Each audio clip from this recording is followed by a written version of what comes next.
Hey, hi, I'm back. Of course, I'm on a roll with a top 10 again.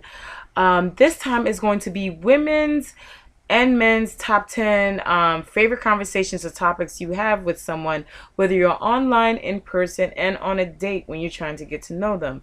So these are the conversations and topics that you can have that can keep the conversation going where you don't have something called dead air.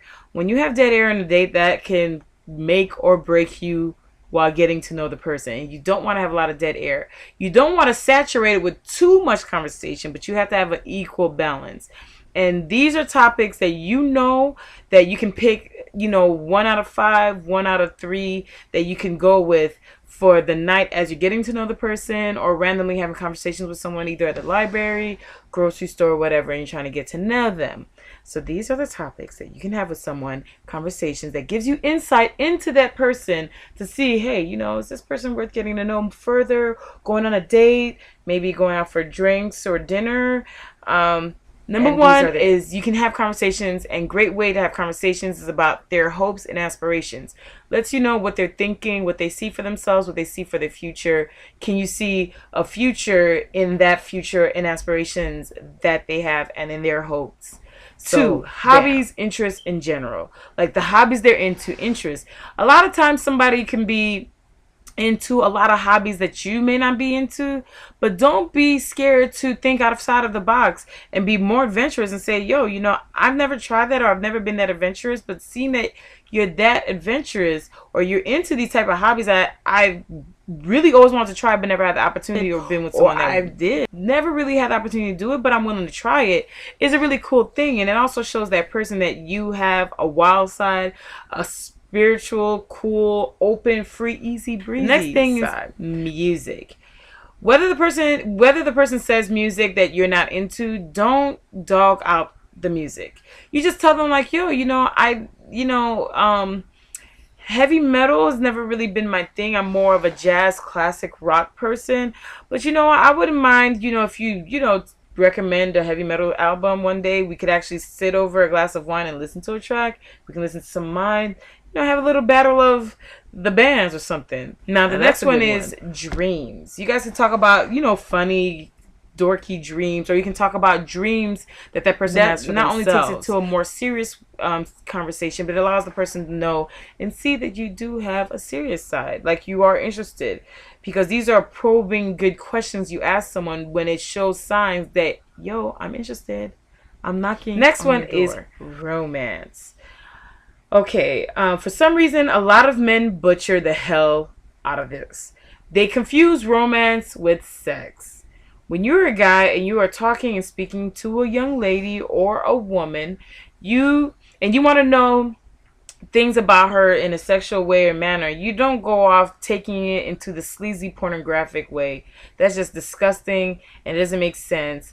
And that makes the woman's coochie go so dry it's not even funny. You are never going to see it or get a drop, not even a little scratch and sniff. So what you should do is think like a woman. Think like if you were speaking to your mom. I know it sounds like, ew, I don't talk to my mom like that, but you got to think like that. Or think like if you were, chaperoning for your sister on her date, what you would prefer a guy to say to your younger sister. Don't get too sexualized. Don't talk about, oh yeah, what's a freaky deaky stuff you ever did. And that's the worst way that you can display yourself to any woman or any man for that matter. Even if they do try to get it, more sexual deviant type things and behaviors about you, don't get into that. Don't fall for it. Make it romantic. Say things like, you know what? I find myself as a more romantic type person. So what are you into? Like, are you into long walks at the beach and things? It may not be what you really want to know, but at least you can kind of pinpoint it, and that lets the person know you have a romantic side. Don't be a sexual devil deviant. That's disgusting.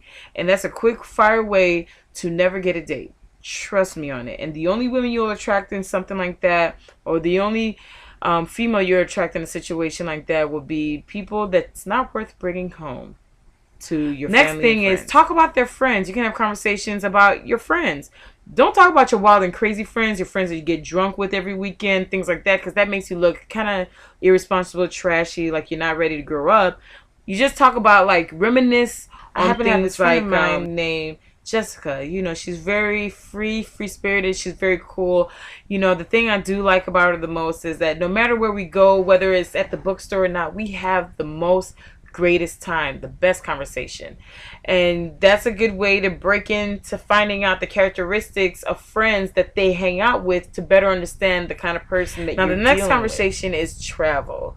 There's nothing wrong with asking the person about where have you traveled to, why, what intrigued you about that area, intrigued you to travel, how often do you travel? You know, that's a good way where you get a better way of understanding the person's mind frame, the way they take in culture, new places, how adventurous they are and things. And 9 out of 10 times, I don't know not one person that stayed in one area for their whole life. And if you did, vacation. You need to really get out. Not like things like what happens in Vegas stays in Vegas. Nice, clean reminiscence of vacations. Like vacations with your family, your friends. You know, things that are memorable, but not where the person's thinking, wow, I really like what you're saying to me right now, because you sound really smart talking about something that you shouldn't be talking about with someone you really don't know, and that is trying to, that saw you in a bright light, but now that light has the next thing you could talk about are movies.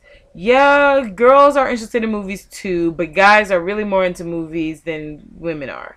Well, women are into romance, guys are into more action-packed, you know, thriller type stuff. But the good thing about it is that's a conversation that can't go dead, and that can also lead up to a conversation where you're like, oh yeah, did you check out this latest commercial for this movie or promo for this movie? I think we should go.